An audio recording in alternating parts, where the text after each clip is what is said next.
కల ఇదని నిజమిదని తెలిసేనులే బ్రతుకింతేనని. ఓ ఏంది బాగా హుషారున్నట్టున్నావు, పైగా పాటలు కూడా పాడుతున్నావు. బృంద నా బండ పాట పాడుతున్నా కానీ హ్యాపీ పాట కాదే. ఇల్లు ఖాళీ చేసే లోపే విధి నా మీద పగబట్టింది. పెళ్లి కాక ముందు పెళ్ళైతే లేదు అన్నావు, ఇప్పుడు పెళ్ళి అయిందిగా. పెళ్ళి అయిపోయింది, నాకున్న ఒక్కగానొక్క ఆశ తీరిపోయింది. ఇప్పుడు ఏమైంది రావణ? పెళ్ళైనాక కూడా గిట్లా కాళ్ళు పట్టేటోళ్ళు మీ ఊళ్ళో దొరుకుతారా చెప్పు జరా.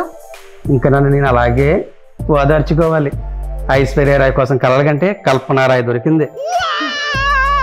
పెళ్ళిళ్ళు స్వర్గంలో నిర్ణయిస్తారు రావణ. నీకెన్ని చర్యలు చెప్పాలి రావణ అనొద్దని.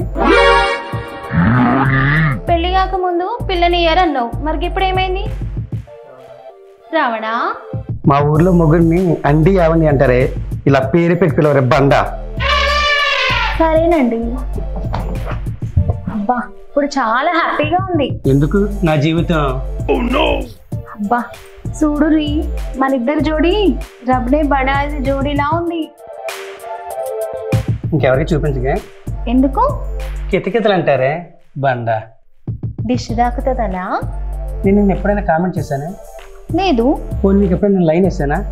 లేదు. పోనీ నీతో ఎప్పుడైనా కోపంగా మాట్లాడానా? నీకు కోపమే రాదు కదండి. నా మీద ఎందుకు ఇంత పగబెట్టావు?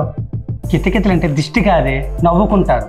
జరిగింది గౌరవం ఎలా జరిగింది అందరికీ చూపించిన అవసరమే అంటారా? నిన్నేమనలో నాకు అర్థం కావట్లేదు, కానీ పోయి వాటర్ తీసుకురా. ఈ పిచ్చిది ఏం చేస్తుందో తింగరది.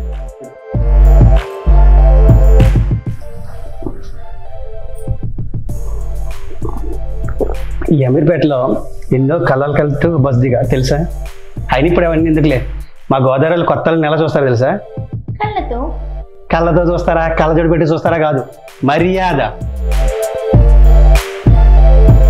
ఒక్క నిమిషం ఆగుర్రి. ఏం చేస్తుంది బండది?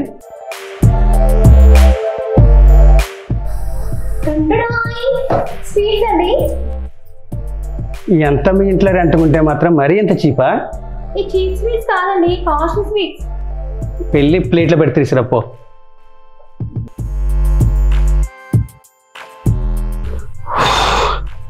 నీ మర్యాదకి ఫిదా అయ్యా కానీ ఆ ప్లేట్ బాక్స్ ఎక్కడోనే అక్కడే పెట్టిపో.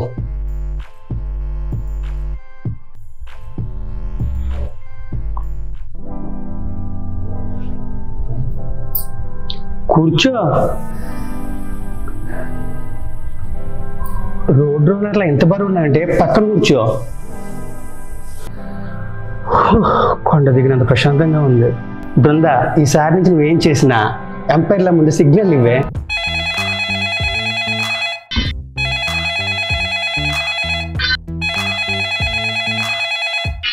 ఏంటి ఇప్పుడు ఫోన్ చేస్తున్నారా? Hello, good morning sir. Happy married life Venkataramana. Thank you sir. Sir next week ఆఫీస్కి వచ్చేస్తా సార్. ఇంకా నీ లీవ్ ఉంది కదా వెంకటరమణ? ఇక్కడ ఎవరు నా ఫుల్ నేమ్తో పిలవట్లేదు సార్. సరే లీవ్ విత్డ్రా చేసుకో. Thank you sir. ఫోన్ అడబెట్టు. పెళ్ళై 14 నాళ్ళే ఎడిపోతావు. ఇన్నాళ్ళు మా సార్ డైనోసార్లా కనబడేవాడే, మరి ఇప్పుడు దేవుళ్ళలా కనబడుతున్నాడు. ఎందుకలా? నా బాధ పెళ్ళైన మగాళ్ళకి అర్థమవుతుందిలే. అదే మా గోదావరి అమ్మాయిని పెళ్లి చేసుకుంటే 1 మంత్ లీవ్ పెట్టి మా ఇంటికి అత్తారింటికి తిరగాలనుకున్నా, కానీ ఇప్పుడు అత్తారింటికి ఆఫీస్కి తిరుగుతున్నా. బాధపడకండి, మనము అరకపోదాంలేండి. చదువు ఆతో మొదలైతే ఏదో అనుకున్నా, జీవితం ఆ దగ్గరే ఆగిపోతుంది అనుకోలేదే. అత్తారిల్లు కూడా ఆతోనే కదండి మొదలయ్యేది. పాటలు కూడా నాతో ఆడుకుంటున్నాయి. కొండలకి బండలకి మనం జారబడితే బాగానే ఉంటుంది, కానీ అవి మనకి జారబడితేనే కొంచెం జరిగే భుజం లాగేస్తుంది. మెల్లగా జరగమని చెప్పొచ్చు కదా. ప్రశాంతంగా ఉంది. దేవుడా, నా పరిస్థితి పగవాడికి కూడా రాకూడదు. రావణ గారు, మీరు మీ ఎటకర నచ్చే నేను పడిపోయినా. ఏదో ఇంటి వనరు కూతురు కదా అని మాట్లాడా. ఇలా జరుగుతుంది ముందే తెలిసింది, అసలు మాట్లాడేవాడినే కాదు.